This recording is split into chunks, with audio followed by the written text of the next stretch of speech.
Hello foodies, welcome to Mohani Roopa's kitchen. నేను మీ రూప. ఇవాళ స్పెషల్ రెసిపీ టొమాటో పప్పు. టొమాటో పప్పు అందరికీ తెలిసిందే, కానీ కొన్ని టిప్స్ పాటించేస్తే చాలా టేస్టీగా ఉంటుంది.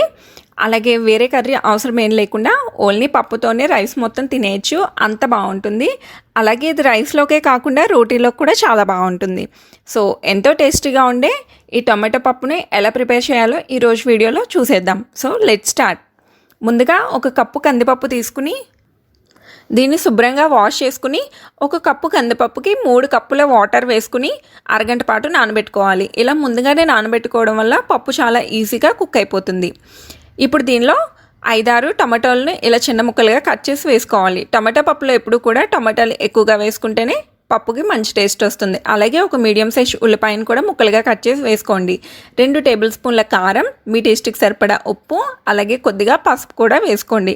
ఇప్పుడు ఇవన్నీ వేసుకున్న తర్వాత దీనిపై మూత పెట్టి 4 విజిల్స్ వచ్చేంత వరకు వేయించుకోవాలి. పప్పు ముందుగానే నానబెట్టాం కాబట్టి చాలా తొందరగానే కుక్ అయిపోతుంది. ఇప్పుడు 4 విజిల్స్ వచ్చిన తర్వాత స్టవ్ ఆఫ్ చేసి కొంతసేపటి తర్వాత మూత తీసి చూస్తే పప్పు ఈ విధంగా మనకి చక్కగా కుక్ అయిపోయి ఉంటుంది. ఒకసారి పప్పు గుత్తో బాగా మ్యాష్ చేసుకుని అవసరం అనుకుంటే దీనిలో కొద్దిగా వాటర్ కూడా యాడ్ చేసుకోండి. టొమాటో పప్పు ఎప్పుడు కూడా కన్సిస్టెన్సీ ఈ విధంగా పల్చగా ఉంటేనే బాగుంటుంది. మీకు కనుక కొద్దిగా గట్టిగా అనిపిస్తే కొద్దిగా వాటర్ యాడ్ చేసుకుని కన్సిస్టెన్సీ సరి చేసుకోవచ్చు. ఇప్పుడు దీన్ని స్టవ్ మీద పెట్టి లో ఫ్లేమ్లో 10 నిమిషాల పాటు బాగా కుక్ చేసుకోవాలి.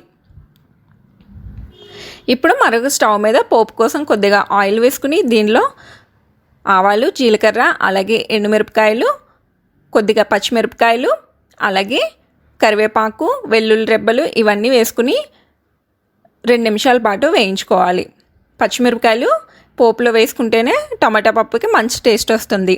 ఇప్పుడు వీటన్నిటిని పప్పులో వేసి ఒకసారి బాగా కలుపుకొని లో ఫ్లేమ్లో 2 నిమిషాల పాటు ఉడికించుకోవాలి. ఇలా పోపు కూడా పెట్టిన తర్వాత 2 నిమిషాలు ఉడికించుకోవడం వల్ల పప్పుకి మరింత టేస్ట్ వస్తుంది.